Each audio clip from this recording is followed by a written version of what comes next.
Okay, guys, alternate ending. Take 43. With so many movies on the net and TV, it's kind of hard being up and film savvy. Do you catch a show while you're on the go? And how do you know what to keep or what to throw? How do you know what to keep or what to throw? Tune in, tune in, tune in to alternate ending. Tune in, tune in, tune in to alternate ending. Now! Please give a warm welcome to the hosts of Alternate Ending. Welcome to Alternating. We're discovering good movies, one bad movie at a time. I'm film school dropout Robert Jarsinski. Across from me is our casual moviegoer Carrie Jarsinski and our very own critic in residence Tim Brayton. Just in time for Kingsman: The Golden Circle having hit theaters, we're going over our top 5 spy movies. But first, apologies in advance. I'm a little bit under the weather. Yeah, that's on me. I did last week after we recorded and I was sick. I did lick all of your doorknobs. So that's probably what's going on. Yeah, we did not do the sterile wipe down like we normally do after Tim leaves, which would have been appropriate. This would have been the most important time to ever do it. I appreciate germs. I get them on me, and I never ever get sick. Rob is always ill. 90% every time I travel. So I it's come like back the portrait of Dorian Gray, but it's your husband instead. Huh? Yes. Dorian Gray. Good. Is that from 50 Shades of Grey?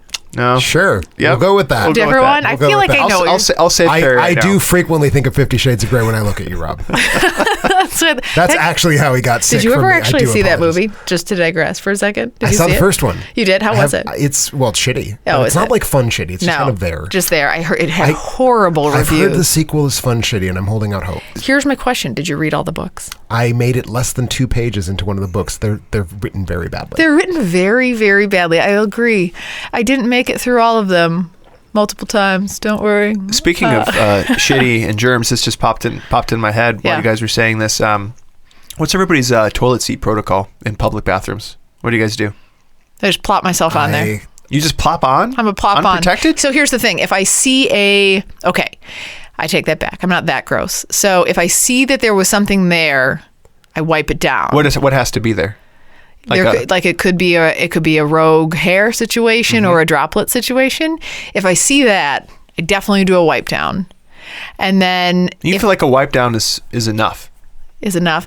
I mean, it's probably not. But again, do I ever get sick? No, it's because I have pubes on my butt. Because you just sit in other people's piss all the damn time. And I'm healthy as a horse. So how about you, Tim? What's your protocol? Well, what is our worth mentioning segment? It's the time of the show when we talk about movies we've seen in the previous week. Tim's a hoverer. Yeah, this is too close. I use alleys behind buildings. I find them to be cleaner than the actual bathroom. We know what you are. I throw the four square. I do a we wipe, know. Flush, wipe again, and then four squares. Well, we know. That seems a little. That's a bit much. A little wasteful. It's excessive. It's excessive. I'm glad we've talked about this. So, how's your film podcast doing? Oh yeah, back to films. Yeah, film podcast. We can get into worth mentioning. A little bit. What is the worth mentioning segment of the movies we've seen since the last episode? Which are the ones we want to talk about most? They could be great movies. They could be terrible. We share them. Either way, Care, how many movies did you end up seeing this? I think I saw roughly 3. Okay. Roughly. So I you saw 1/3 of 3 different movies, and are counting it as one, or how? Some were soft. Some she saw soft. I saw 1/3 of Happy Feet, and I saw all of Snatched. Oh yeah, I forgot you didn't see all of Happy Feet. Oh, Snatched, yeah, that's right. Saw that one, and then I saw Ninjago. Oh, Lego Ninjago movie. The Lego Ninjago movie today, and I'm still stressed from it. So we'll talk more about that. How many did you guys see? Well, I saw a few more than that. I had hit 9 this week. 9. Yeah. Are you back in school? I'm in school and I'm sick, so I do apologize for the low number. I'm a little upset because here I thought I'd come in beating you for once. Yeah, because Rob was gone all week. I was gone. What's the number, Rob? It was 8, and although it's 9 if you count the fact that I saw Snatched 2 times. I don't think that I do. Also, why? There's so many questions. We'll get to it. We'll get to that. Go ahead, Kara. And we also had the opportunity to see a Patreon, Travis Neely's pick for Carrie and I to see as part of Worth Mentioning, which was Stop Making Sense. So the music movie. Yeah, which one do you want to take that one, Kara, or do you want to bring something else to the table? Oh my gosh. I don't know. I think I will talk about... So I just briefly want to touch on Snatched. Okay. The one that you said was appalling, because it is.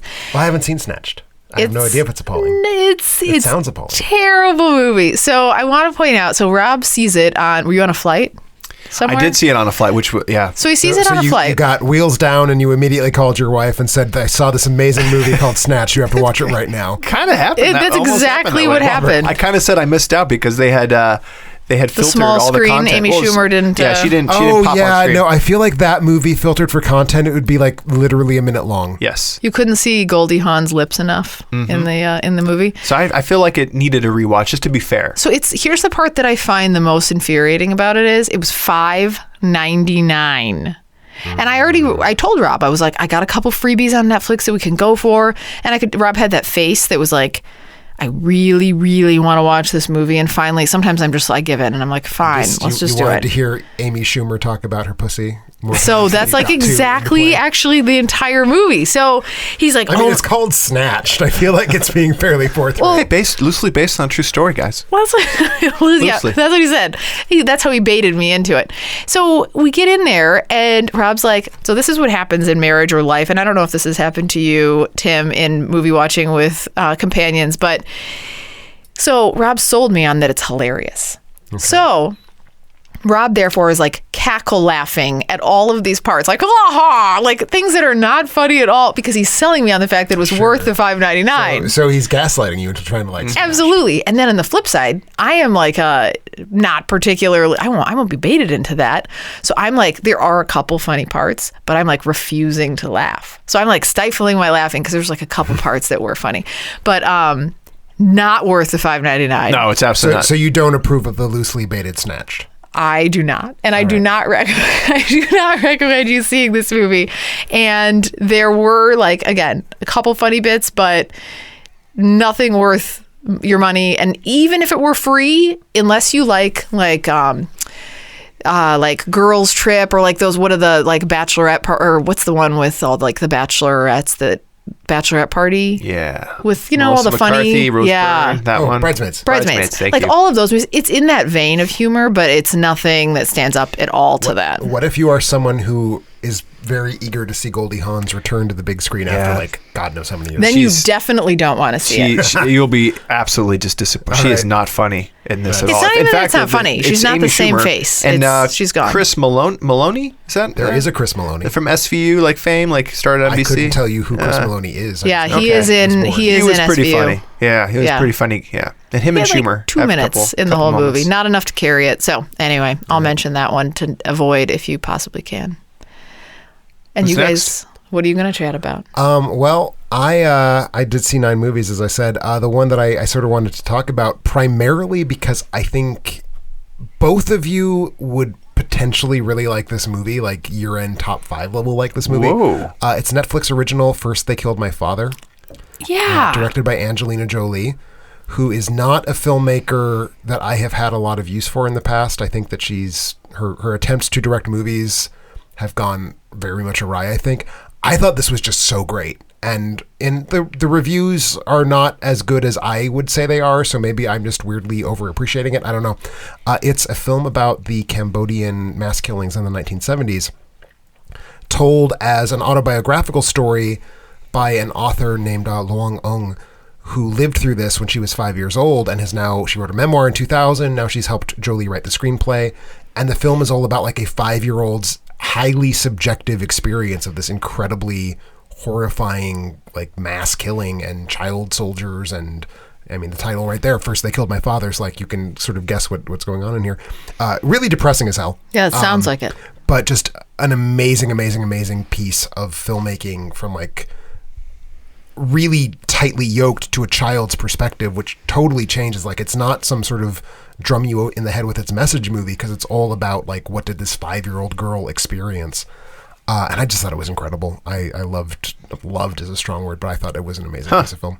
And perhaps it's the personal connection that she might have. I think some of her kids are adopted. Actually her son Maddox, who I believe is 15 years old and is from Cambodia, produced, and like apparently wasn't just like, oh, Maddox, here's a producer credit. Like apparently was actually on set doing the work of a producer and was apparently quite good at it. So you weren't a fan of Unbroken? No, hated it. Really? Hated I Unbroken. didn't think it was that bad. Didn't hate it as much as By the Sea. Sure. I don't think I need to see By the Sea. It's not good. Okay. Well, this is one. Yeah, and it's free on to all. Netflix. Yeah. It's free. It premiered at the Telluride Film Festival a couple weeks ago, and now it is free to anyone with a Netflix subscription. Is it going to be one that's really difficult if you like kids? Or do they focus on I'm adult? okay either way. I mean, That's right. Yeah. I would say that because the perspective is from that of a child. I mean, she grew up like she lived. You see children suffer real bad. Yeah, she was a child. She was like in a child soldier indoctrination. Sometimes they avoid it though. Like even in a movie like Lion, where like really bad things happen to No, this is an R-rated movie. Is it? This is a movie that goes for the R rating and gets it. Yeah, yeah. I'm gonna skip on that. Well, we all managed to head into theaters. I think today we all saw the Lego Ninjago movie. We might very well have been at the same screening, except I know for a fact we weren't. No, we were not. We did the child You would have screening known. at 9 in the morning. If you heard screams and kids yelling for popcorn and crying, I then you did would have hear heard. a kid who was clearly not enjoying the movie keep asking to leave because he was sitting next to me, and I think his father was just like, "No, we spent the money." So. We're gonna sit there and make everyone else ruin it. We spent the money to see Jackie Chan, Dave Franco, or hear Jackie Chan, Dave Franco. I didn't see Jackie Chan, I guess. You Dave do see Franco. Jackie Chan. Yeah. Fred Armisen, Justin Theroux, Kumail Nanjiani, and Zach Wait, Woods. who was Jackie Chan? The old man. Was he? The old monk. Oh, okay. I knew he was in the intro. I didn't realize he was the wise old. I didn't care to remember any of these characters' names because the movie was that bad. It was pretty bad. Yeah. So by far the worst Lego movie. And, Oh, Lord. Yeah, by a long stretch. But just in general, I seeing it with kids, I didn't really find anything there for kids. Like a lot of the humor. No, it's all pop culture 100% reference humor. Pop culture, yeah. It's all like, here's a Jim Croce joke for Right. no reason, and now we're going to play a Jim Croce song in its entirety for even less reason. It's like, what is happening? I did find myself laughing at pretty much everything. I forgot his name. Justin Ninjago. Theroux. No, Ninjago's the name of the city. Yeah, sorry. It was Megatron. Megatron. You mean the black one, the bad guy? Garmadon. Yeah. I saw it more recently. That guy. It's like several hours. He was funny, but he's basically doing like a Will Arnett. Well, that's the thing. He's doing voice. a worse version of Will Arnett's Batman. Yeah. Totally. So Do not No one take your needs to children see to see this. this. Yeah. Or yourself, but like really don't take your children. Don't. It's just not good. It's boring. It's too long. The jokes, it's like it's trying to be a parody of Kung Fu movies from the 70s, but it's not. And then it's trying to be a parody of the Power Rangers, but it's not that either. I got Power Rangers from there, absolutely. And it's like the worst parts of Lego Batman amplified.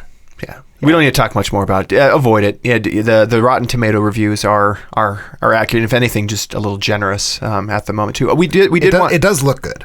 Yeah, so I was trying to ask what's anything redeeming. Piece of animation. There are a couple moments where I laughed. I did laugh. Yeah, I mean, our kids there were there are worse children's comedies every year by far, but it's not much to it. A lot of violence, like tough themes. Like they went into these whole daddy theme thing that you're like, that's really tough and tragic. And the kids, I'm sure, didn't get it. If we didn't get that large popcorn, our kids would have been all over the place. So yeah, they would not have made it. So get the large popcorn if you take your kids. I don't know if they would have made it through this either. This is 1984 Stop Making Sense, a request by Travis Neely, Patreon. To be fair, Stop Making Sense not being pitched as a family movie. That's true. It fits more into its thing. Which, though, if you did show your children Stop Making Sense, it means they would like Talking Heads from the age of 6 and would therefore be the coolest kids in first grade. Super cool. Directed by the late Jonathan Demme. Yeah. For those who do not know, this is a concert movie, and I did not know that going in. I kept watching the movie, waiting for David Byrne to like whip out his guns and go like rob a bank or something. Well, so I thought it was a documentary.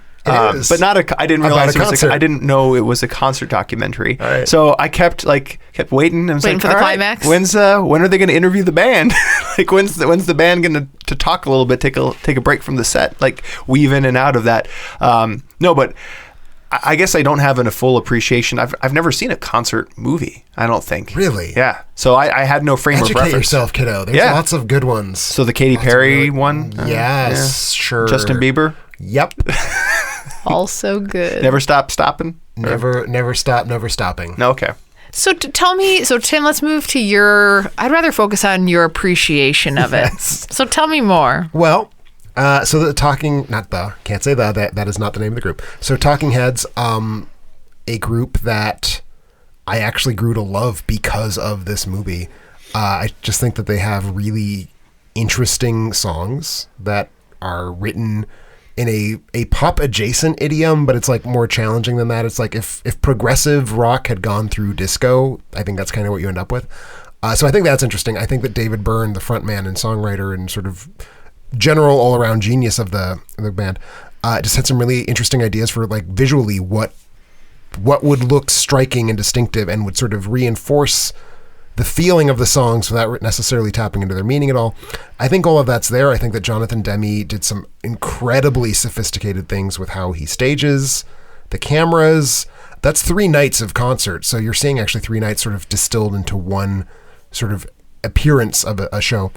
So it's a really impressive piece of editing. I just think it's a really interesting physicalization of like, let's look at these very artistic pop performers doing what they do up close, sometimes almost weirdly uncomfortably up close. And I mean, I do like concert films. So like it's a genre that I'm sort of affectionate towards even when I don't like the act being given. And I think this is the best concert film, like flat out.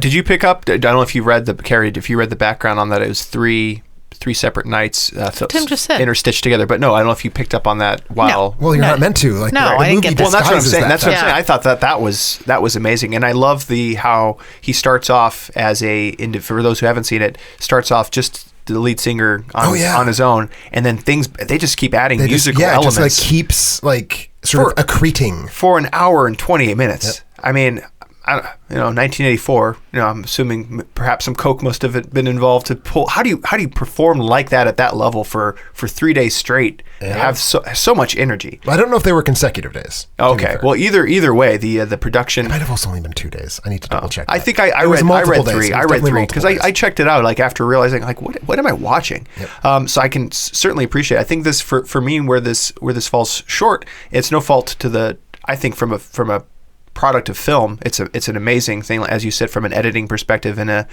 how they made this come to life. I don't know if I'm a Talking Heads fan, so I think that for me takes away. That reflects poorly on your character. Yeah, I mean, I think I recognize one song, maybe 2. I would have loved this movie had it been songs that I was more familiar with. So watch the movie again, and then you'll recognize all of the songs. You'll know. No, I'm happy to have been exposed to a whole complete genre of film that I had never seen before. So I might be checking out that Taylor Swift one coming out soon. That is clearly the something to be checked out. Obvious successor. What did you think of it? Yeah, I get from your body language that you were not into it. Is it because I'm like clutching my face? You're like ripping the skin off of your face. I don't need that skin over there. I have extra on my neck these days. So anyway, for me, so I really am a fan of live music. So for me, similar to Rob, I kind of started and I did think, I knew it was going to be focused on music, but I thought maybe there were going to be interviews or like there was going to be conversation too. So I think I was just not mentally prepared for it. Sure. But I think it felt like one long music video sequence. And that to you is not a 5-star piece of praise the way it is for me. Less appealing. I like my attention span short, so I tried to make it through a couple times, and I did, but it took me a few goes because man, Talking Heads, it's a good rest time music too. I was like, it is. Some of their music is quite on the like ambient, ambient. Yeah, it's a good word for it. I do just want to throw out a couple. I mean, not that it sounds like you guys were so into the concert doc scene that you want to do more of it. Jonathan Demme's actually done sort of a trilogy of concert documentaries. This film, Storefront Hitchcock with Robin Hitchcock and Neil Young, Heart of Gold. And then he did a couple subsequent shows with films with Neil Young, but the first one is clearly the best one. So those are all, I'd say, really worth seeing. Also, roll back in time a little bit. There's an amazing, amazing Martin Scorsese film called The Last Waltz, which is about the band giving their final live performance on Thanksgiving Day, 1976, I believe. It might have been 77. The movie came out in 78. And then if you go a little bit farther back, you get to Monterey Pop and Woodstock, which are both really amazing films just documenting like this huge cultural moment in live music being performed. Woodstock, I think, is sort of famously shitty music because of how bad the conditions were, but the movie's actually really fucking amazing. And Monterey Pop is also good and only like half as long as Woodstock. So okay, but this sets the bar, right? This is the one where to me, Stop Making Sense is the best concert film. Last Waltz is extraordinarily close, but to me, you saw the best. So if you didn't like it, maybe it's just not your thing. No, thank you, Travis, for exposing that to us. Remember, you can find more details about all the movies we've watched at our website, alternateending.com. That's alternateending.com. Before we head to our break, you might be wondering about ways to support the show. You may want to make us watch a movie, have Tim write a review, pick your own episode topic. You can do it all from our Patreon page. Just like Benjamin Ross Johnson, who picked up one of our remaining few Critics' Choice rewards. Actually, I think you might have done that last time. So kudos again, Benjamin, for doing that. Only 6 of those left. If you want to lock in your Tim review or any of the perks, be sure to get out there quickly. There are not many Tim reviews left, so snatch those up. Give me lots of work as I head into to finals and term paper time. Plenty of Patreon rewards for Rob dancing slowly, videos of Rob dancing slowly in the moonlight. If for those is that really out there? No, that's if there's enough requests. I have those. Those are free. Those are free. Once we've sold out all of the reviews, we can have you be our cowboy. Sounds good. I'm all up for it. Also, I want to thank all of our listeners who support the show and making their Amazon purchases through our site. Doing it is easy. Just go to our website, alternateending.com. Click on our Amazon banner and seamlessly go about your purchases. All proceeds go to making our show better. Since our last episode, here are the things that were purchased. Some toys and games. Had the Lego Star Wars Resistance X-Wing Fighter purchased. That's a game? It's a toy. It's a toy. It's okay. A toy, okay. You know? Getting the X-Wing fighter, fighting for the... Wait, is that the good guys? Yes. Yeah, okay. for sure, Rob. Of course. What's the bad guys? TIE Fighter. TIE Fighter. Yeah. Oh, care. I don't know if they have TIE Fighters. This is clearly from the Force Awakens era, because the Resistance replaced the Rebellion. Right. Oh, right. Yeah. So I don't know what they call the bad guys' ships. The First Order. I think they're still TIE Fighters. Okay. Yeah, I think so too. Some pet supplies purchased. Not only the 25-pound bag of pasture-fed lamb dry dog food, but also a container to hold it. You don't want to get that. No, that's moist, actually an excellent point. Dry cat and dog food, very susceptible to moisture. So if you buy like 25-pound bags, totally should store it in something relatively airtight. It gets moldy. Also, some music. Give your cat or dog all sorts of nasty stuff. You can just scrape it off, though, right?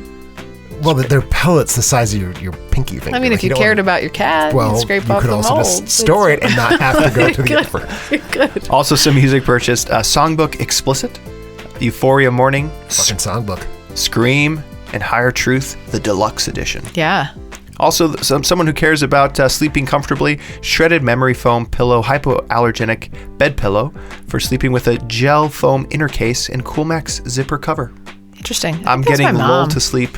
My mom said she bought a pillow recently. Yeah? Well, thanks, Mom, if that is you. I don't really know. Gift card? Thanks to whoever. If it's not. Sorry. Amazon gift card purchased. Birthday icons. So someone's birthday. Happy birthday to whoever that might be. Happy birthday to everyone, whether you got an Amazon gift card or not. Also, Carter's Big Boy striped pocket thermal T-top. Hey, Tim, you're going to look in that. Wait, what is it? Sure. What? Is that like an apron? The red and white apron? No, the Carter's Big Boys striped pocket thermal tee. It's kids' clothing. So I love that we all thought of something different. You heard Big Boy and thought children's clothing. You heard Big Boy and thought apparently apron. The burger place. I heard Big Boy and thought like, hello, Big Boy, come up and see me. Obviously, all of us went someplace really different. Also, someone taking their iPhone to strange places. We have a ballistic glass screen case for an iPhone 5. So someone who plans to take their iPhone into war. I shouldn't joke. Maybe someone actually does. Perhaps. You never know. Yes. Also, some bad candy. Taste, Tim. Bad taste. Another iPhone product, spec product candy shell grip case, perhaps to go with the ballistic screen. Mm-hmm. Got accessorized. Also, some cables. 4 packs of 3 foot, 6 foot, 6 foot, and 10 foot cables. So like music cables? No, it's the iPhone charging tying cables. things onto a boat. Yeah. No. For your TV. No, iPhone. No. iPhone cable. Oh, just iPhone. Okay. Also, some books purchased. Let's see. Away with Words, an irreverent tour through the world of pun competitions. Oh my God. God. Like, the look on Rob's face, it's like you just told him that Santa Claus was reborn and is sitting behind him. Carrie considers herself the pun master. Did you buy this for yourself? I did it. I don't need a book, but you know what? You wrote the book. Did you write this book? I mean, I was going to come up with a pun right now. Hang on, let me think. I'll give you some time as I go. Can you edit it in later? You can't do it on the fly. If we're silent really quickly, can you edit in a pun? Sure, you got it. Okay. I'll do that. Also, looks like we have perhaps a filmmaker or film student among us. Myth and not including Tim. Myth and the Myth movies, discovering the myth structure of 50 unforgettable films. Is that you? Also, a book on practical screenwriting. Better than the impractical screenwriting book that I read once. It's a good one. That was terrible. How to write screenplays that don't exist.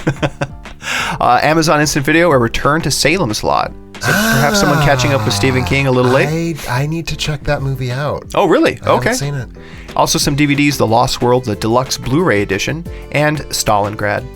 Any All thoughts? right. Well, I mean, I'm not sure. The Lost World, of course, is a really important. Jurassic Park, right? No, it's 1925. The Lost World, Jurassic Park is a different movie than The Lost World. Oh, but there's two. But I'm kind of right. Yes. Yeah. But no one buys The Lost World because it's shitty. Lost World Jurassic Park is shitty. Lost World 1925 is good. Did it say 1925? It did not, but It could be anything, It would have Tim. said Jurassic. It might have said Jurassic World. Either that, or if we've really offended someone who bought the Jurassic World, Jurassic Park. If you like The Lost World Jurassic Park, Then you're my friend. Sorry, I thought. I'm sorry that you have questionable taste in dinosaur movies. Well, thanks guys for all your purchases. When we get back, our top 5 spy movies.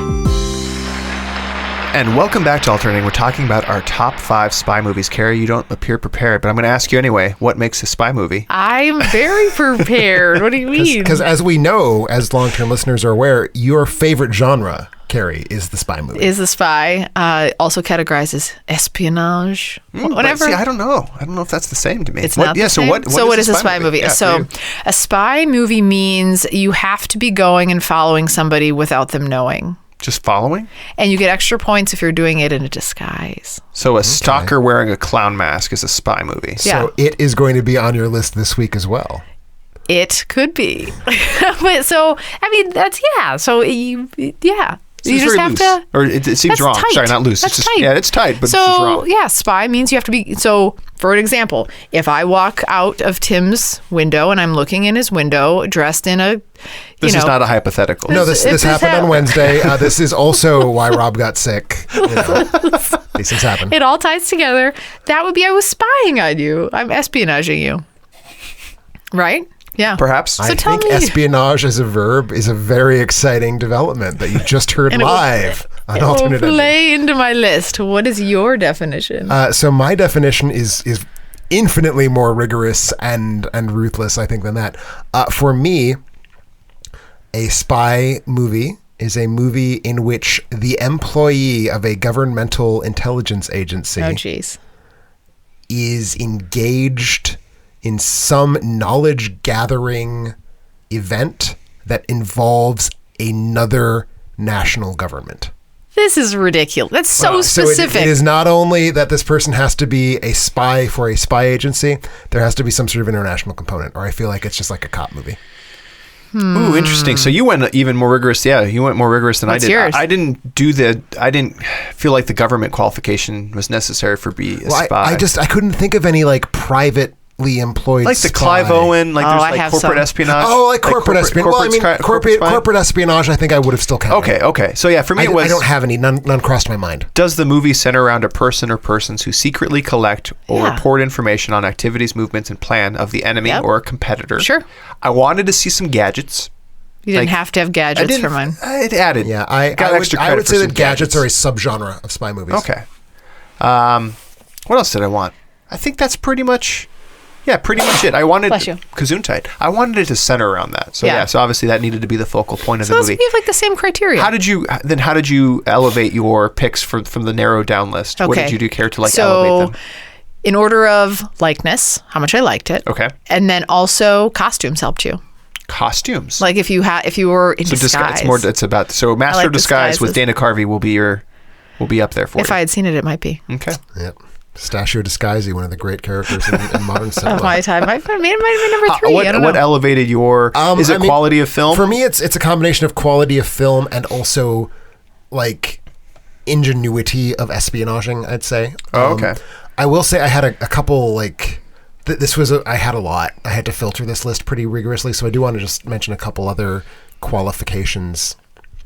One, I instituted a one film per franchise / series. Excuse me, which in connection with that, a one film per author of the source material. 'Cause a lot of spies come from literary sources. Oh, jeez. And we will... And there would have been crossover had you not done that? Totally been crossover. Interesting. I don't think so. And also a one film per director, and that one was like sacrificing a child. It was like taking my baby and throwing it in a well. Interesting. I didn't see a lot of, on my list, I didn't see a lot where they were competing directors. Here's the thing. For me, directors, Alfred Hitchcock made enough espionage films that you could put together an airtight top 5 without leaving Hitchcock. And I had to not do that. I had to make choices. What about people who are spies who aren't actually spying? Would that have made your list?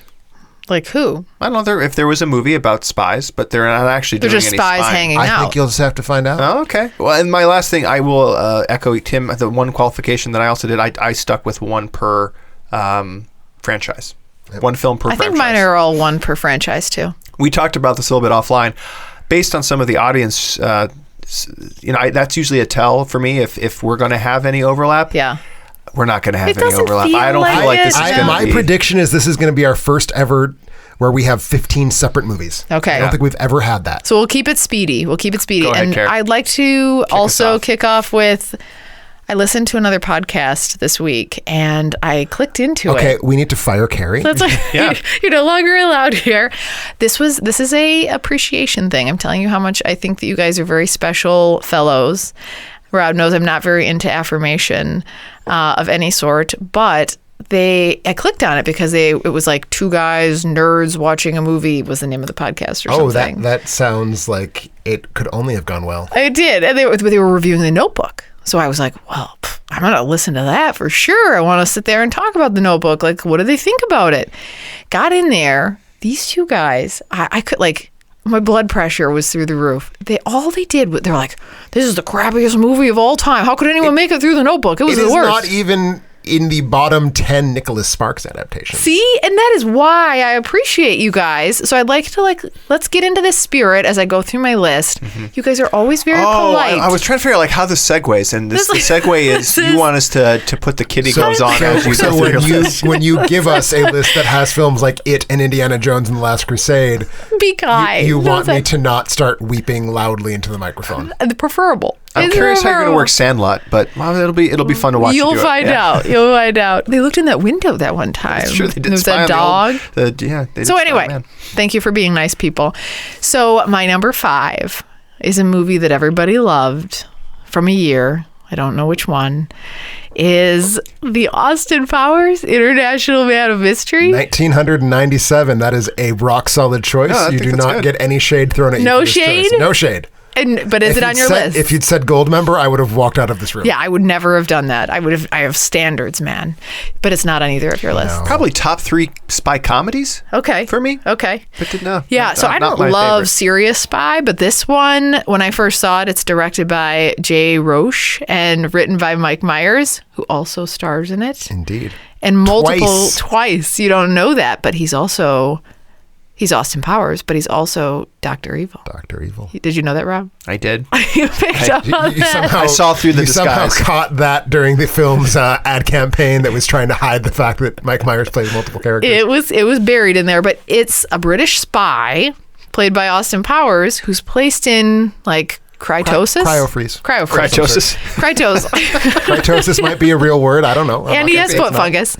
So at the end, he gets put in this freeze in the 60s, and then he gets thawed out because he's got to come back and fight Dr. Evil in the 90s. But I guess he's still kind of like a 60s hippie. He's like a fish who has been removed from water. From water. Is also that he has this babe, Elizabeth Hurley, who's he's in cahoots with. And it was just super weird. It was the weirdest movie, but super, super funny. I still, and I always think a movie that stands the test of time is one you still make jokes about. And literally whenever I pull out of the driveway and I have to do the 12-point turn to get out. Sure. We always call back to him trying to unpark. So anyway, this movie was hilarious and funny and very spy. No, it's a great parody. It's a great parody. I think the number of lines from that movie that have remained alive is weird to me because it's the sort of thing that feels like, yeah, baby, Obie, hey, $1 million. It feels like this should have been played out by 2003. But they're not. And they're weirdly not. No. Or maybe they were and they came back. I don't know. But yeah, a lot of really good stuff in there. I love the Thanks, guys. I really love the opening scene, the like full-on musical number set to Soul Bossa Nova. Totally. Just like It pop in the works. middle of a comedy. It's great. And it is my favorite, obviously favorite of the... You don't talk about anything No, after no, it. no. But yeah. There's some funny bits in some of the other ones, but if that's where you're starting us off with, Kara, I'm very excited. It where gets goes. worse. It gets worse. Okay. But what's your number 5? So my number 5 is in fact an example of the sort of thing that Austin Powers was parodying. I'm just gonna jump right in with my James Bond pick. And I will be honest, the first incarnation of this list lacked any James Bond at all. And as I looked at it, I was just like, not putting a Bond film on feels like I'm trying to not put a Bond film on. I felt guilty about that. So my one representative from the spy franchise of all spy franchises, 1963's From Russia with Love, directed by Terrence Young. It's the second James Bond film. Not necessarily my favorite. It's, I think, really good. I think it is the one that's the best spy story. Because, let's be honest, James Bond doesn't do a whole lot of spying. And that's why I was asking earlier. He sort of wanders his way in and is like, hello, Captain Evil Dick McShins or whatever. Like, my name is James Bond from Majesty's Secret Service, and let's play Baccarat, and I will drink. It's like, there's no subterfuge here. There's no spying, really. It's all just like shooting shit with guns. This makes your list, then, because of all your criteria? Because it is, in fact, a spy movie. He has to find a thing that the Russian government doesn't want him to find, and he finds it by virtue of not wandering all over Italy and being like, hello, my name is James Bond, I'm a fucking spy. He does, of course, do the James Bond things. He has sex with the beautiful Russian agent, turns her over to the British side because he's that virile. Yeah. So it's Sean Connery as Bond, his second film. The best Bond, right? I would say. I mean, I think that's already we have some contentiousness. That could be another conversation. Also has a couple really good performances from our villains, one of whom is played by Lotte Lenya, the Kurt Weill, muse who, for some reason, later in life needed money or I don't know what, so she ended up in this, like, at that time, pretty low budget British genre film where she plays a evil KGB agent with poisoned shoes. Everyone has poisoned shoes. It works. It totally works. And the other villain in the piece is this, like thuggish man mountain who punches Bond really hard in a train, who's played by Robert Shaw, who of course we all know from Jaws and The Sting. Oh, the guy on the boat. The guy on the boat. Oh, yeah. And the scene where he and Bond fight, which is not a spy scene, it's an action scene, but the scene where he and Bond fight in a like tiny little train compartment is like one of the best action scenes in the 1960s. So I don't want to call you out for judging me on Stand By Me and Indiana Jones and Last Crusade, but this also did make your top 5 sequels better than the original, just so you know. All right. Don't remember that? I don't remember that whatsoever. Wow, you have a good memory, Kara. That's Thanks, quick. Rob. Yeah, nice. Thanks. Tim, while we may not have overlap on this list, we at least have, we're both kicking things off with a Bond movie. Interesting. Yeah. I kind of thought you would be saving Bond for a little bit higher up the list. They're all Bond movies, that's why. No, I had said that I'm keeping one per franchise, right. Okay. and it was between this movie and Casino Royale. I would have predicted Casino Royale. I would have predicted that for myself too, but it goes back to what you were just saying. In Casino Royale, not a whole lot of spying. Nope. Although I will say in favor of Casino Royale, one of the very few Bond movies that in any meaningful way resembles the Ian Fleming novel that it was based upon. Right. This one apparently does not, and in fact is not based on any Ian Fleming source material. I'm talking about the true James Bond, Pierce Brosnan's first Bond movie, 1995's GoldenEye. Not based. The title comes from the name of Ian Fleming's house. Okay, is that what it was? His house was called GoldenEye? His house in Jamaica, his estate was called GoldenEye. Well, there you go. Some reference at least back to him. Pierce Brosnan, to me, was meant to be Bond for a long time, and he was, I think, tied up in some sort of contract with a TV series. He was going to be Bond when Timothy Dalton was Bond, but he was with I forget. We won't get Remington Steele. Oh my gosh, you got it. That's impressive, man. Nice job, Tim. That's good. I was gonna say Magnum PI, and I was like, nope. That was why Tom Selleck wasn't Indiana Jones, was Magnum PI. I was so excited. Let's see here, 13 years old at the time. Hit me at the right time. So we have Sean Bean in this as well, Isabella Scorupco, Famke Jensen, the Dame, Judi Dench. Our wonderful, wonderful, Is she catchy in every feminist. single one? No, that was her first one. But I mean, so from then on, because she was in the most recent ones. Until Skyfall. Was Okay. her first one. She played M until then. Like great character. Great performance. James Bond teams up with the lone survivor of a destroyed Russian research center to stop the hijacking of a nuclear space weapon by a fellow agent formerly believed to be dead. Former agent. Yeah, former agent. Former agent believed to be dead. Yeah, that's in the IMDb. Not actually dead. Yeah, not actually dead. It's so not I a can't remember surprise. if it's a spoiler. Well, yes, but no. Yeah. It's a fucking James Bond movie. This is so I'm not saying it's my favorite James Bond movie. It very well might be if I really thought about it, but it is the one of spying where there is actual more spying in it than not. It's up there for me. There is the sauna scene, which stands out to me for some reason as being hilarious. When the Bond villain's name is Onatop or something like that. Onatop. Onatop, and her death move is death by to squeeze men's abdomens very tightly with her thighs. That is funny. And the look on Carrie's face. You have not seen Goldeneye? Right now No. is worth this entire episode. You love Pierce Brosnan. Dear listeners, that you cannot see it. You love Pierce Brosnan. Yeah, but I love him in Mrs. Doubtfire. Okay. I don't know if I love him with a Vonatop on his face or whatever it is. I don't know. I mean, there's no joke necessary there there. isn't. Well, the joke has been made by made. the fact that the screenwriters called this character Onatop. But this is so the more recent James Bond movies kind of have, I mean, there's probably some humor there, but have gone away a little bit from the Very silliness. much I don't mind a little bit of silliness. I with like my a James blend. Bond. I think the sillier Roger Moore films are too much. Right. I think the sillier Pierce Brosnan films, frankly, are too much. I think that the Oil and Christmas Jones and Man Who Can't Feel Pain, I think is bullshit garbage.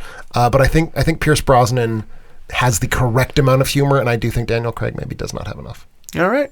Listeners, yourself, John Zilla, and Rufino Mendoza also like this. And I do want to point out, because it is impossible for me to talk about GoldenEye without talking about a certain 1997 video game. Oh, the video game. Video game. Yeah. I had that on my... Was that Super Nintendo? That was N64. N64, okay. And yeah, like the first-person shooter that defined a generation of console first-person shooting. Many fun memories. I played that religiously and as well, too. Even now, watching the movie, I can mentally map the spaces in the movie based on the video game levels. You guys have so much time on your hands. You guys... Well, I don't now Not now. play this video game. I played it. What was that other game you stayed up all night playing just recently? Breath of the Wild. Yeah. Legend of Zelda. Yeah. so much has changed. When they make a film about Breath of the Wild, I will also have a mental map. Probably a far more distinctive one, but you know. Number 4 to you, Karen. Number 4 is on Tim's list, I think. Bold. We'll see. Bold. It's such a good one, and I've been digging for it. I've been looking for it for a long time because I wanted to use it because it's such a good movie. But it's the 1985 Spies Like Us. Did I make you watch this? I don't know. This is my number 3. I thought it was a previous boyfriend. It was you? Of previous boyfriend of mine? That was... That seems like a real possibility. That's an option. Did we watch this together? I don't remember. I don't know either. Yeah. This is number 3. Well, if a divorce is in the wings, you can date it right back to this moment. Rob does not mind about my previous movie watching, but this one was hilarious. This makes me so happy. So maybe we did watch it together. I think I may have, made you watch this. Because this is the one where they do the surgery. There's the surgery. Oh, the surgery scene. Have you seen this, Tim? Many, many, many years ago. Okay, so there's this scene where okay, let me tell you about it first. So it's directed by John Landis, and it's written by Dan Aykroyd and David Thomas. Two government employees who are like low-level government employees, played by Chevy Chase. It's funny to just even say it. Chevy Chase and Dan Aykroyd think they're chosen as these top secret they get CIA. They get caught cheating on the entrance exam. Right. So they're not in. Which is one of my favorite parts. They're not in, but they think that they're chosen. They're the 2 chosen ones. And that they get this top secret CIA spy mission. And then since they're not suitable agents, they get dumped in the middle of a war in Pakistan as decoys for a nuclear war because the government thinks they're dispensable. Like they're expecting them to die. But like Chevy Chase and Dan Aykroyd together, just pure comedy. So anyway, one of my favorite scenes of the entire movie is like, they're taking it seriously, like the fact that they're these spies and that they have to go get this information and do that, like to complete their job. So that anyway, they get asked to perform a surgery, and the 2 of them are standing over this body, and the guy's like, basically, they're like, "Is anyone here a doctor?" And they're like, "Yes, we're definitely a doctor." So they jump in and they start to perform the surgery on this poor man, and they're like, please remove the liver, or not like the liver. It's an appendectomy that they're doing. Oh, yeah. Hopefully they don't remove the liver. No, they didn't. They kept that in there. But that's what they were about to remove. So shave the patient. Shaved. Yeah, that's They start putting shaving cream on his face. It's a lot of those kind of gags. Just a lot of those really funny Chevy Chase type humors. So anyway, I thought this movie was hysterical, and they were very spyish. I think something like you might appreciate seeing this, Tim, again. You may not have witnessed this the first time. Is there are a lot of famous directors that pop in make cameos in this. I guess that was like a John Landis thing. Was like doing a lot of drop-ins and things. So fun to go back to this one. I would watch it again. I think a lot of the jokes they still hit. They're timeless. The thing that really stands out to me is the dick fur. Are you familiar with the dick fur, Tim? Yes. It's to pee with. In case you're not. Sorry, I love this movie. You're supposed to say, it's my number 3. What's a dick fur? I'm aware that's what I was supposed to say. I elected not to say that. I will say, hearing you guys talk about that, and I do have very dim memories of the film, it kind of, sort of in my head, makes me think of the 1987 Elaine May film Ishtar. Very famous flop, but actually a pretty damn funny movie about a pair of god-awful songwriters who end up accidentally becoming CIA agents in the Middle East, played by Dustin Hoffman and Warren Beatty. I have not seen that. I think it would be worth you guys checking it out. Yeah. All right, Ishtar. All right. Ishtar. I'm going to write it down. I've not seen it. Cool. So that's my number 4. So what does that make it to you for 4, Tim? Well, my number 4 is The Spies Like Us of the 1920s, basically. Not really. It is, however, potentially the very first spy movie, depending on how we set our definitions. Certainly the very first, James Bondian spy versus some sort of crafty supervillain. The movie from 1928 is Spies, a German silent film directed by Fritz Lang, screenplay by his wife, Thea von Harbaugh, from her novel. And it's basically, you've got this master spy named Hagi, played by Rudolf Kleinroge, who is this the master spy of Europe. He controls all the evil things that happen, and right now he's basically trying to trigger war with Japan by stealing important documents and so on.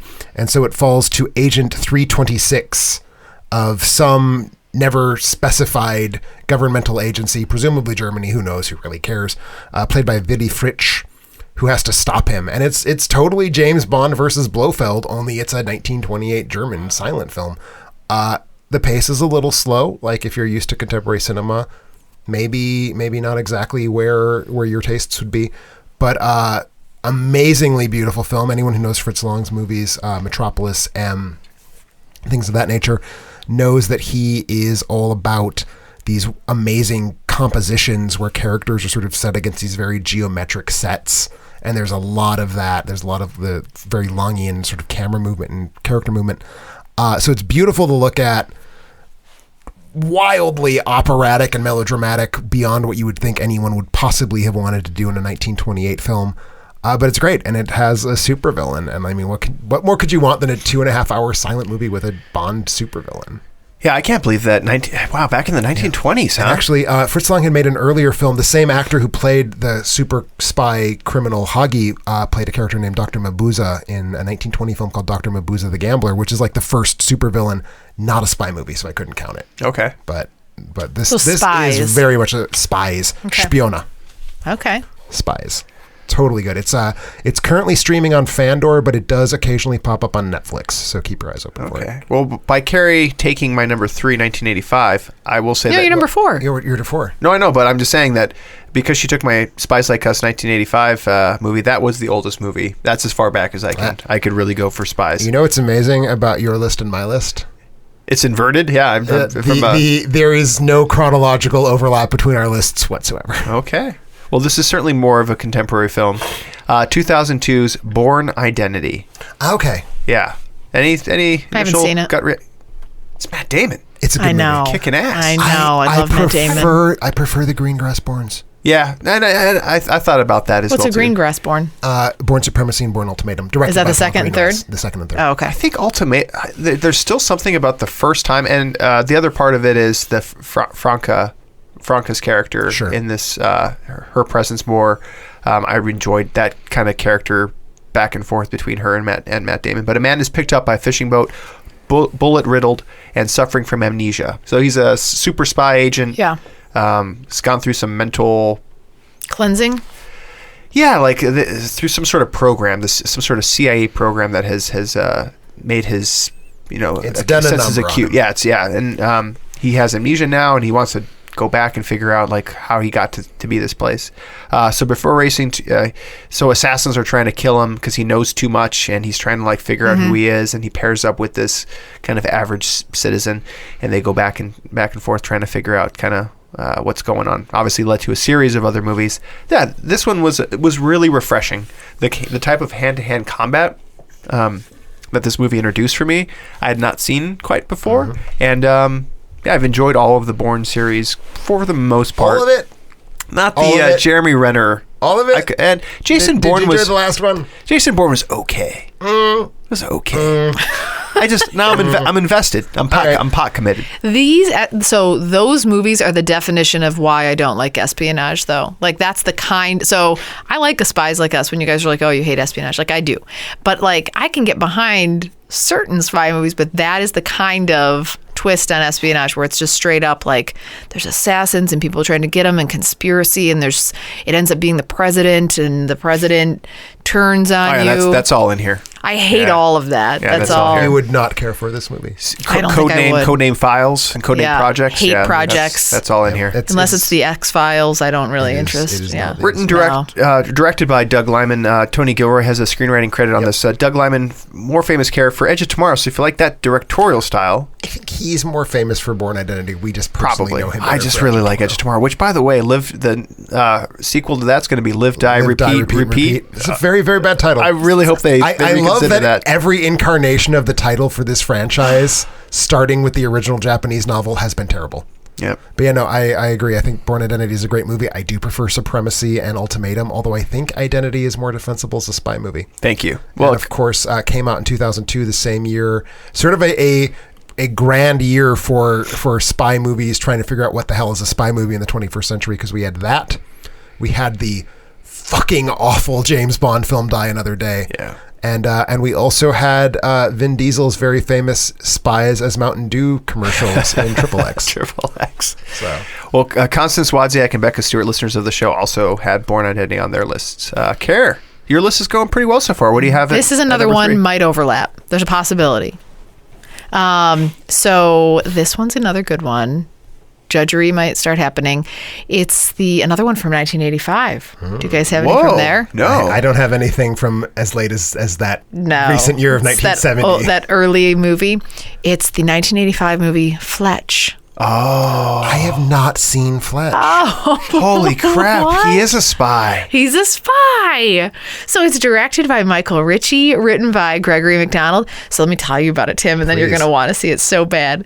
So Fletch is an ace reporter / spy. He gets sent out because he's working on a story for this like drug. He gets approached by a guy who wants Fletch to murder a guy who has cancer. He says, like, yeah, this guy has cancer. Go take him out. He wants him to murder him.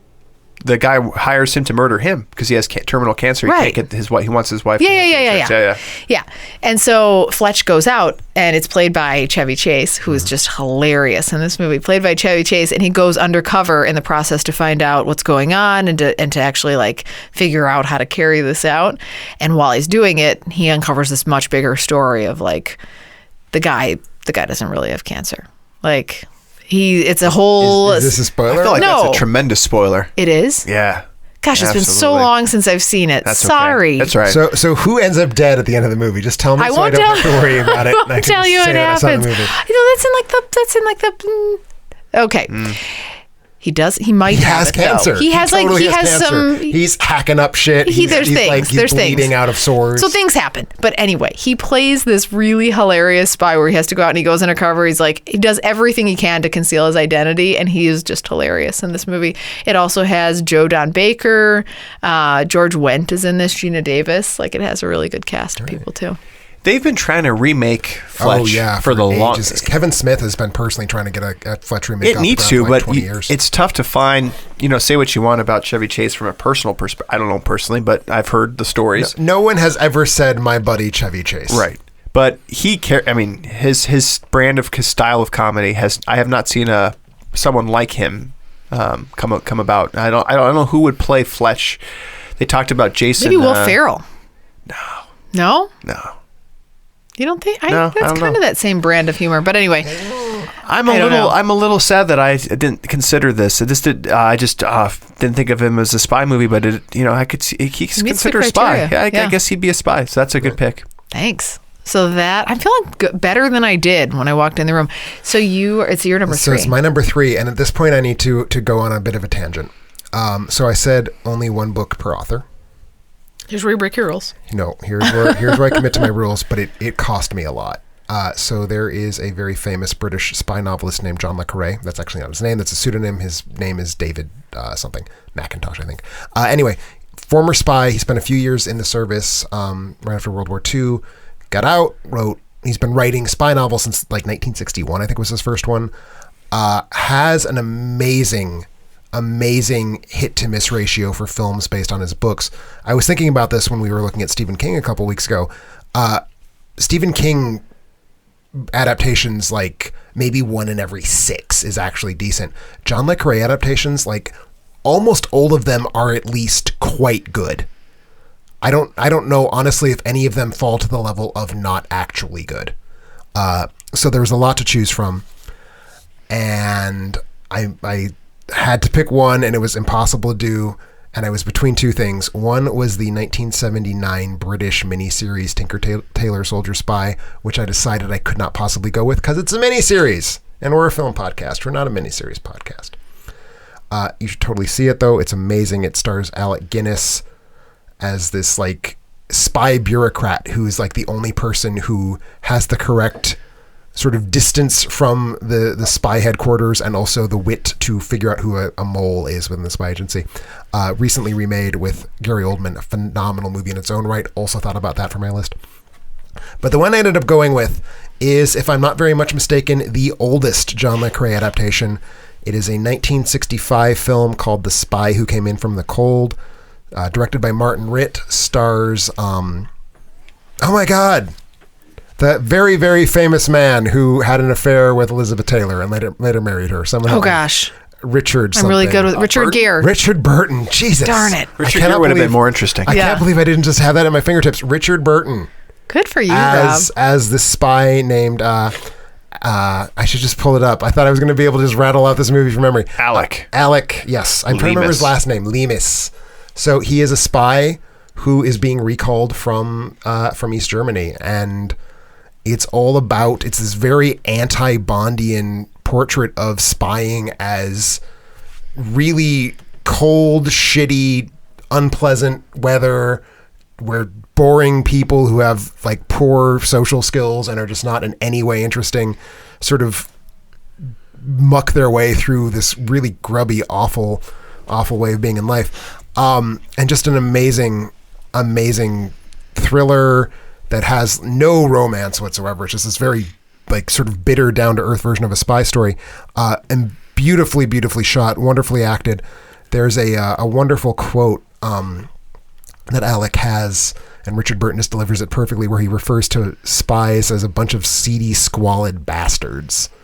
And like that's kind of what the movie is like that's a spy. A spy is not James Bond having sex with beautiful women and drinking martinis. It's like crappy little men like Alec Leamis just sort of trying to stay under the radar because they're not good enough people to be anything else other than these horrible little moles. And it's, I think, just an amazing film version of that concept. I think it might be the best distillation of what the John le Carré spy experience was about, because that's what it is. I'm looking at his filmography. It is impressive. Taylor of Panama. Yeah. We were just talking about The Constant Gardener. Yep, Constant Gardener. And I'm a fan of that. So. Yeah, a lot of really good movies. I haven't seen The Little Drummer Girl, which I haven't heard anything terribly good about, and I think you could argue that The Russia House is not actually very good. But other than that, like he's a good. What year was this one again? 65. 65. So right in the middle of the Cold War. So it's I think 2 years after the book came out, maybe only 1 year after the book came out. So this is very much the world people were living in at the time. Is like, you know, we have this high-minded thought of like ideologies clashing, and it's really just a bunch of shitty little bureaucrats sniping at each other with papers because that's all they know how to do. Oh, they can do, yeah.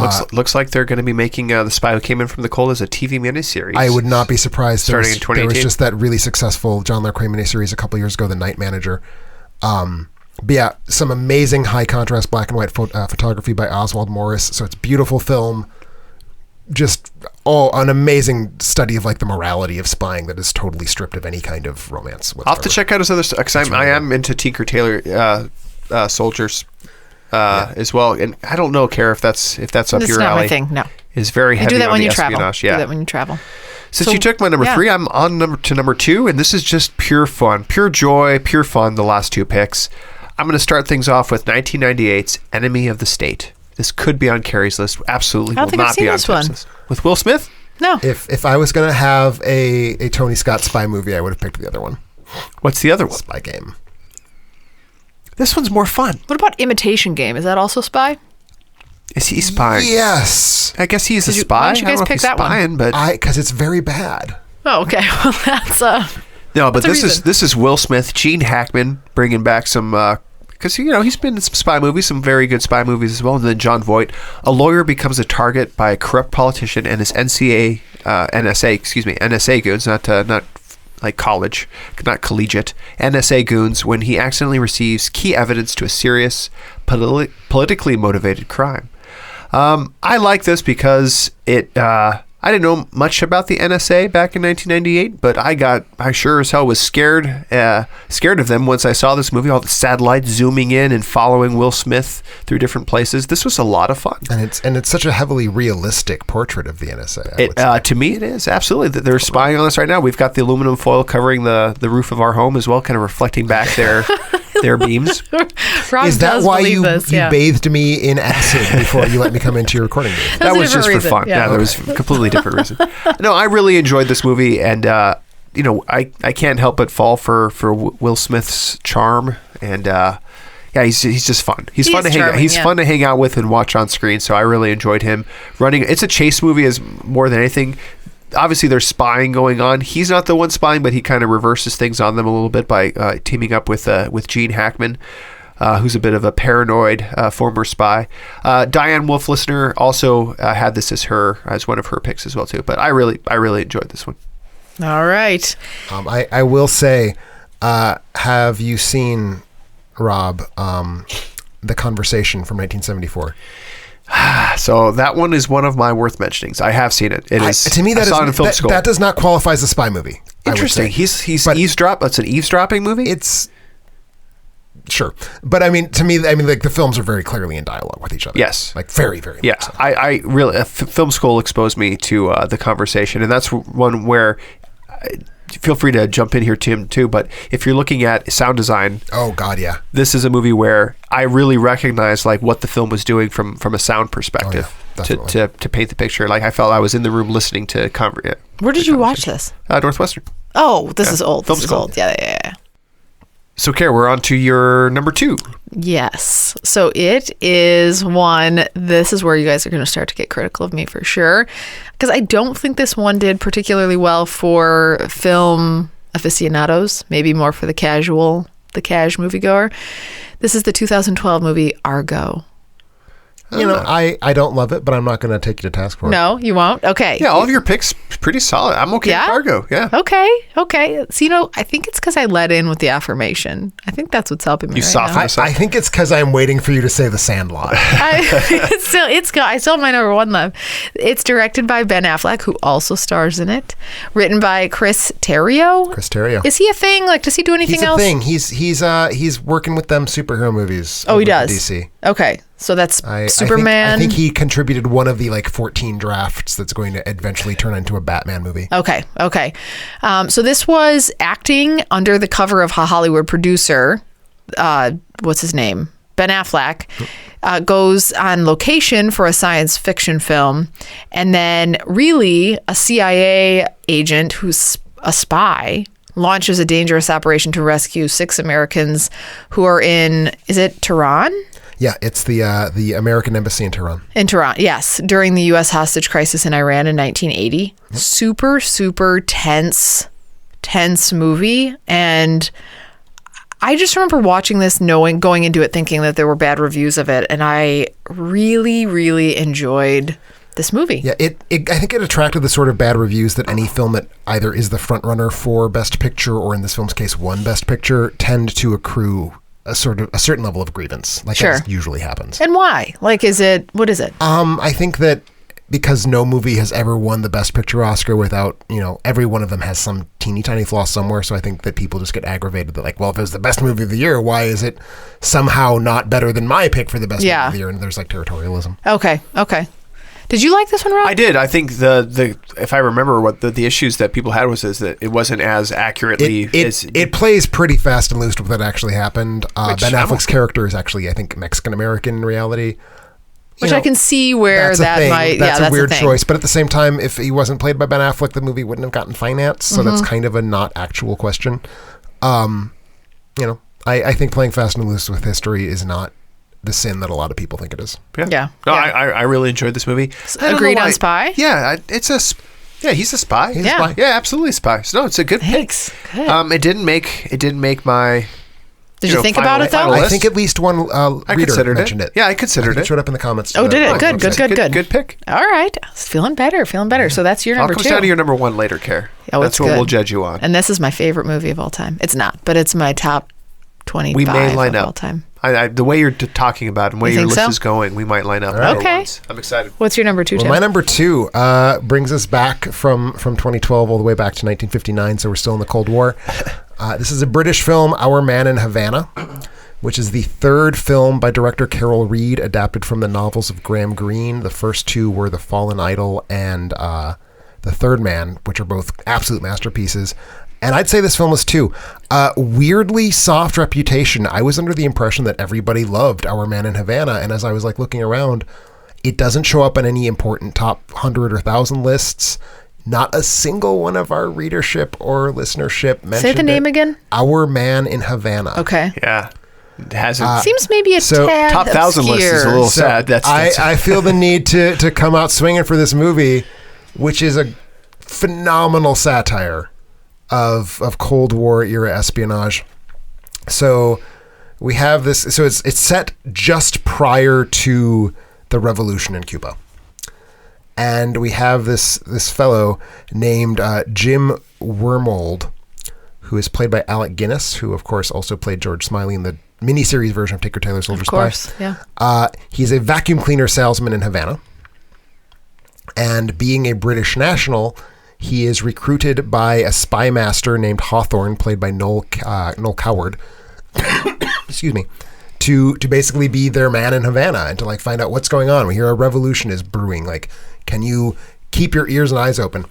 And so James Wormold is this, nobody, and he suddenly has an opportunity to be a somebody. So what he does is fabricate sources and fabricate stories. And it's all about how like this sad little nobody of a vacuum cleaner salesman suddenly like constructs a spy ring around himself to make the people back in London think he's really, really important. Like I said, it's just a terrific satire. Alec Guinness is so incredibly good. Like, the character sounds like he should be this awful little shit. And Alec Guinness makes him so sympathetic, and we understand why he's doing what he's doing, even if it's like the wrong choice. A very, very similar story to John le Carré's novel, The Tailor of Panama, and the movie that was adapted from it, but this got there first, like by many, many years. Got there better, frankly, because Tailor of Panama is much more of a thriller. This one it's not a comedy, but it's very willing to mock the precepts of the intelligence community during the Cold War, which I think is a pretty unexpected and cool thing to do. And it's beautiful. I mean, every one of these Carol Reed films is well made. Also shot by Oswald Morris, who shot The Spy Who Came In From the Cold. And Alec Guinness is, of course, like one of the great actors. And anytime you can see him in anything, it's worth it. You'll get to know Alec Guinness as Obi-Wan Kenobi at some point. Really? Yeah. Yep. That's sadly what he's most remembered for in general. The short robot, right? No. Yes. Yeah, Obi-Wan Kenobi is a short robot. Short one, yeah. He's the old Obi-3PO. Wait, Obi-Wan Kenobi is the... Obi-D2. No, but really. Who's the short robot? R2-D2. Oh, crap. Who's Obi-Wan Kenobi? The old man in a brown robe. Oh, really is a person? He's a person. Oh, man. It's Star Wars. They have fake names. We'll get there. It's coming. We're going to be doing this whole thing, a whole Star Wars. I was really sure on that one that I had it right. Get you ready, Care. You're going to be ready by the time it rolls around. Oh, I'm embarrassed that I actually, when you were describing it, I was thinking Taylor of Panama. Like that's kind of the way it was kind of sounding as you were. It's Taylor of Panama with more bite. Okay. And I can't challenge you because it sounds like. It doesn't sound great, but like I haven't seen it, so I can't challenge you on that.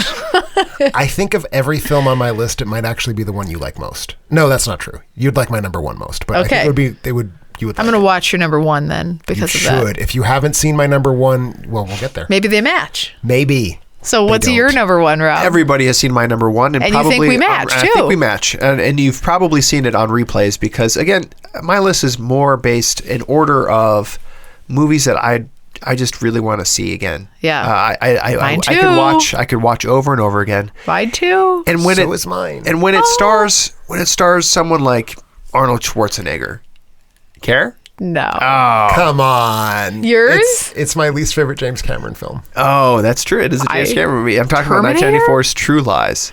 Oh, True Lies. Is that Jamie Lee Curtis? Least favorite James Cameron is still pretty good. It's still a movie that I gave a positive review to. Yeah, okay. But it is my least favorite James Cameron film. I love Arnold Schwarzenegger, so it's got that going for it. You Jamie just like Lee the Curtis, little dance in the bedroom, right? There are some funny bits in the dance. That is a good scene. That's a good scene. A funny scene. Bill I've never seen the whole Paxton. thing, yeah. Bill Paxton's terrific. Is the Weaseliest guy, car salesman-y type of person, and I really love how that scene unfolds as well too. Tom Arnold, I really like him for comic relief. 1,000% sure I'm going to follow you that far. Okay, all right, but he's a spy. He's a spy. He's been hiding He's totally a spy. He's been living the CIA Arnold life. is, right? Arnold is. Yes. Globe-trotting spy. Actually, so is Tom Arnold. Yeah, so Okay. is Tom Arnold. Kind of by day, his wife thinks he's a boring businessman. He started his entire life, and Sure. she doesn't know that he's this really big adventurer. And she's kind of what kind of triggers her to get involved is that she's kind of bored with her life. Yeah, and like the marriage is on the rocks because Is it Jamie Lee Curtis, the wife? Yes. Okay. She thinks he's such a dullard. yes, Yeah. I don't know. Yeah, that's weird. He I've starts never experienced that. spying on her. He thinks something's going on, and So is that where the spying comes that's in? where. Well, it's partially what it is, and then Okay. she gets wrapped up in this larger global kind of situation. I think I would that like this unfolds. movie. I think you would. It's a popcorn movie. It's a lot of fun, and the concise statement, audience member and Joy V Hill also liked it quite a bit. It made $379 million. It's by far the biggest box office success of all the movies that I think that I've mentioned. Yeah, GoldenEye, maybe adjusted for inflation, might be a little bit better, but I'm a True Lies fan. They never ended up making a sequel. I don't know really. I'm fine with. It doesn't need it. I think not very long after the movie came out, the racial element became too big to really figure out a workaround. What was the racial element? It's super racist against Arabs. Oh, I see. Super racist against really? Arabs. Oh. And That's too bad. in 94, that was who was an okay target, and it very quickly ceased to be. Yeah. After 94, and that has caused the movie some That's issues. an interesting point, though, about a lot of movies. Like, there's always a target in every single movie. And so it's like, how does that change over time? Nazis, yeah. it's going to at some point have aged poorly. You should always True do Lies Nazis. aged poorly real fast. Yeah. Yeah. I haven't thought about top 5 bathroom scenes, but this very well could have a top 5 bathroom scene to me. Don't lie, you are always thinking about. I'm always thinking about things happening in the bathrooms. That one's coming. Yes. That one's coming. Yes. So we don't match up I thought on our for sure, number one. but you haven't seen this. I only saw the bedroom scene with the dance, like the striptease thing that she does. That's all I saw. It was like a clip. I think I YouTubed it or something. It's a scene that plays better in context than standalone. I would have to say. It feels kind of weird and creepy standalone. I mean, it was a little bit. I mean, yeah, it was weird. I didn't mind it, but it was weird. So this is where we match up, Tim. I think maybe. Yours is still old, right? So this one's old, but not that old. And this is, all right, I'm going to tell you about this movie and then see if you can guess what it is. So a Russian mafia boss who wants to create an oil crisis in Moscow and seize power sends Simon Templar, an international spy / con artist. I find this to be a very bold capstone to your list. Oh, I love this movie. right. For so many reasons. It's the 1997 The Saint. Yes, indeed. Nice. I forgot about it. No, I forgot it. Yeah. That's Literally, even saying The Saint, I can feel my heart racing a little bit. This was the steamiest movie of my childhood. So it stars Val Kilmer and Elizabeth Shue. I loved this movie. He does have some disguises. He wears long hair sometimes. He does have short hair other times. Short hair. He wears a hat, and then there's a hat. You wouldn't know who he is in all of these. Leather pants. He plays different saints. I don't know if you guys... that would be a movie. Like, if it was all about Val Kilmer going through history, like, impersonating saints. So that's what he's doing. To medieval Catholic... Oh, sure. Worshippers. So, yeah, that would have been an interesting twist. But, so he goes out. Here's the really interesting twist. So he goes out, and he's supposed to be on this spy mission, and he's supposed to go out, and this is during the Cold War, so we're kind of on the same page with our Cold War movies. He goes out, and he's supposed to, like, figure out the source for this cheap energy and get it from Elizabeth Shue. And her name's Emma, which is such a cute name. And then he goes out and he falls in love with Emma instead. So who could have predicted such a twist? No, but they're like so steamy and cute together, and like they fall in love, but it's not like, then he has to like go out and like protect her. She has a heart condition too, and he has to like protect her, but also he's got this mafia boss after him too, so he has to like get the mafia boss but also like protect Elizabeth Shue because she has this heart condition and he's in love with her. That's a lot of different plates are spinning here. There's so many things going on. I can see Val Kilmer darting from one plate to the next. And he jumps in the water. I mean, he does all these crazy things. In the water. He jumps in the water for... God damn. So it was really icy out that day. So I just love this movie. I like this movie. I want to watch it again. I was into... What year? 97. This is 97. Yeah. Cold War. Cold Fusion. Not Cold War, but that's okay. Cold Fusion was something that I was interested in. I think Chain Reaction had just come out, which was a terrible movie, but I was into the science of like free energy for all, and this is probably Val Kilmer's last. I was going to say, I don't know if I want to say good movie, but yeah, it's smoking in this movie. That is flagrantly untrue, sir. What? There has been a Kilmer-sance. Has there been? Well, there was at least Kiss Kiss Bang Bang. Oh, Kiss Kiss. Okay, fair enough. That came after this? Gay many years. Oh, it did? Okay. But this is when he was prime Val Kilmer, and This is when he was not like big pudgy. He was chiseled, Val Kilmer, and if you had asked me to marry him back then... Would you say that you would not throw him out of bed for eating crackers? I mean... Carrie developed a heart condition just so that perhaps on the off chance that he might... And I love, not even only Val Kilmer, Elizabeth Shue, man. She does a really Adventures good in job Babysitting, here. Right? She was awesome. This one just gets my blood flowing just even thinking fits about it. Fits the criteria. I question your order, but fits your criteria. I have not seen it for 20 years. My memories might be... Do you want to watch it again? We can come over. Sounds like I will need to watch it again. We'll watch it again. But not your number one. Not my number one. So I mentioned at the start I had to pick one film by director, and I mentioned by name that you could do a pretty solid top 5 list going nowhere but the films of Alfred Hitchcock. So we've gotten there to my Alfred Hitchcock pick. This caused me enormous stress. Because he's made so many good movies about spies or about spy adjacent things, and how to pick. So I will tell you the one that I did not pick ultimately, and I weep that it did not make my top 5, is 1946's Notorious, in which Ingrid Bergman is forced into spydom by the man she loves.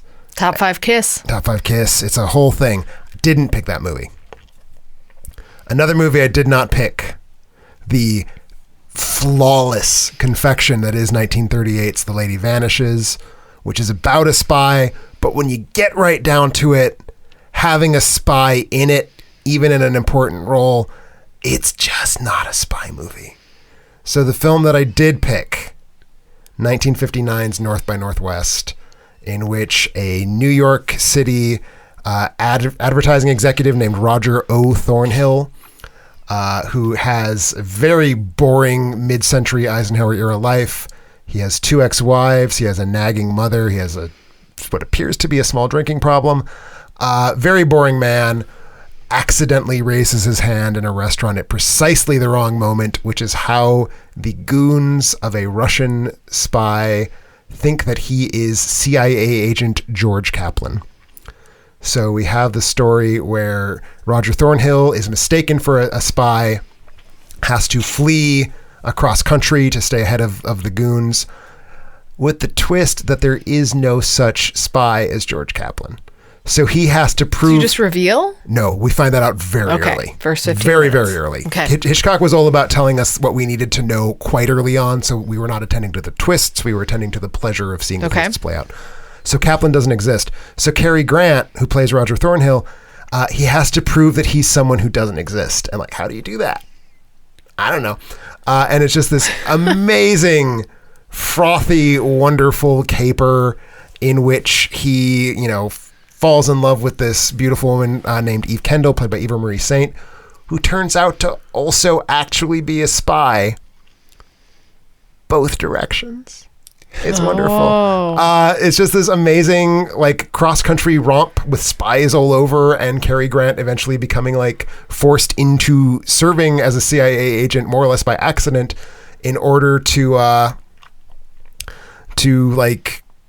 help the CIA do what they were trying to do with George Kaplan in the first place, which was use this fake spy as a blind, and it's a whole thing. And James Mason is in it as the villain. He's wonderful because James Mason is always wonderful. One of the most purely enjoyable movies ever made. Period. What does it mean if a movie is frothy? It means that it's just it's like eating a big slice of cake.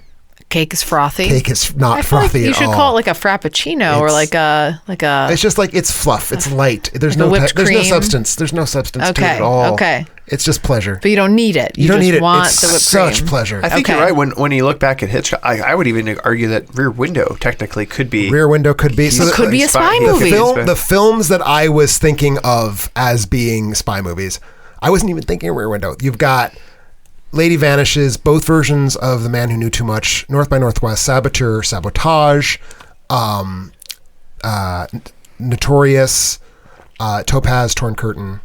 I mean, right there. That's There's so many. We need to go on a list. Hitchcock binge. Maybe we'll do top 5 Hitchcock. I have not seen North by Northwest. North by Northwest. When you North by Northwest is a top 5 movie ever for me, just in terms of the amount of joy it gives me to watch. When you describe it, though, I feel like I haven't missed out because I saw the 1991 If Looks Could Kill starring Richard. I will murder you with my bare hands. So I feel like I will reach across this table and I will strangle you to He death. has a cold, so I don't know. Then I would be putting him out of his put some gloves on first, and perhaps a face mask.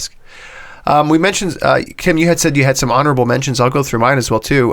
Tough picking these top 5 spy movies. I did have a couple that didn't quite make the cut. Atomic Blonde, I left off the list because of recency, but I think fully qualifies, and maybe here, if we look back a year from now. Carrie, you had mentioned comedies. Top Secret, for me, is Never saw it. Is one that I hold a little bit above Austin Powers. Yeah, and it stars Val Kilmer. Casino Royale, The Conversation, The Departed, I actually consider to be a spy movie. I don't know if you do. I don't think I could go there. Can't do it? I don't think I could go there. Not cross country. Well, it's a cop movie. I don't think there's any spying. Hey, Rob. really. Mission Impossible. And I left them. I left the Mission I don't like Impossible. Okay, let me put you on the spot. Which Mission Impossible would you have picked? I still like the first. I know Ghost Protocol is my. I would have had to go with Ghost Protocol. Yeah. Which number is that? 4. 4. Okay. Any honorable mentions to either of you that you want to make sure just to? I mean, mine feel I good sort about? of mentioned along the way. Notorious, Tinker Tailor Soldier Spy, both versions. I was sort of trying to name drop them as we went. I had would Taken count? You know, Sort of? He's a former spy. Is he ex-CIA or ex-FBI? I mean, either way it CIA. goes. Yeah. I felt like he was kind of spying. And then I He's had got a spy-ish. is Jumpin' Jack Flash? Oh, Jumping Jack Flash. Is that on there? Cool. Would that work? I don't know if she's thought a about spy, it. but yeah. Yeah, but then I cut it off. Very cool. Yeah. Well, every week we ask you to share your picks and thoughts for a chance to win a free Amazon movie rental. Here are your top 5 picks. We had a tie at 5th. We had Spy. The comedy, Melissa Melissa McCarthy McCarthy. picture. Oh, yeah. That's the one spy. Mine were more than one Okay. spy. Yes. Plural spies. And we Spies. tied with that was Spies. Notorious. So I'd like more wine, please. Yeah. Then we had the Manchurian Candidate. The What's the deal original. with that one? I think that meets my definition. I think that's It seems true like an edge espionage. case. It Yeah. seems like an edge case. Okay. Tied for 3rd, we had 3 Days of the Condor. Oh, of course. North by Northwest. So another lineup with Tim. Is it the Saint? No, it is not the Saint. The Bourne Supremacy. So Oh. not my Bourne, but I suspect someone that else's Val Bourne. Kilmer would not put the Saint in the list of the top 5 spies. Look, Thomas More would most certainly. Number put himself 2 on from there. Russia with Love. So very much lining up with Tim so Oh, far. yeah. And number 1 with a bang, Casino Royale. Crapper. Were the audience's Sure. choice. Our lucky winner this week was John Zilla. His picks were the Bourne Supremacy, From Russia with Love, Golden Eye, nice, Casino Royale, Clear and Present Danger, Mission Impossible 3 North by Northwest. Godzilla going all in on the Bond pictures. Yeah, he likes himself some Bond. And actually, I do want to say, Tim, got some positive feedback from another listener. The Big-Footed Ancient Greek commented, "The rest of my picks are Bond series because Tim's James Bond retrospective is what brought me to the site in the first place." Well, thank you. That's very nice. Very kind words. Check out all of Tim's Bonds, or not Tim's Bonds, but Tim's retrospectives. You can also check my Bonds. Check out his Bonds. They're nice. Nice Bonds. Johnzilla, be sure to shoot us an email at contact@alternateending.com for details on how to claim your free movie rental. If you want to win a free movie like Johnzilla, be on the lookout for a spoiler alert or top 5 movie posts on Facebook and Twitter to share your favorite picks. In closing, just want to thank everyone. Appreciate listening. Check us out on social media. Go out to our Facebook page and like it.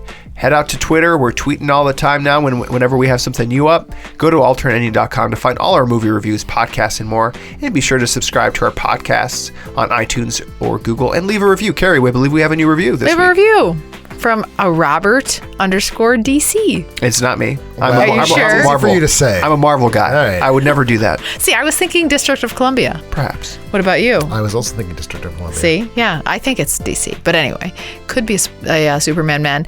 He was really nice. He said, a funny, casual, informative conversation about films. The hosts have a great rapport. Hey? We do. Do we? Okay. And he said, I've always enjoyed, he didn't say always, actually. He said, I've enjoyed Tim's movie reviews since discovering his blog. Well, thank you. That's you. And recently gave the podcast a listen. It's great hearing Carrie, Rob, and Tim talk over the merits or lack thereof, potentially, of films. Of films like The Saint. Isn't that? Does it have merits or not? I think that's of which it has many. Well, thank you, Robert. And with fall upon us, the more critically acclaimed part of the movie season is here. So we'll be looking at our most anticipated movies for the rest of the year with our top 5 fall movie preview for 2017. Catch you then.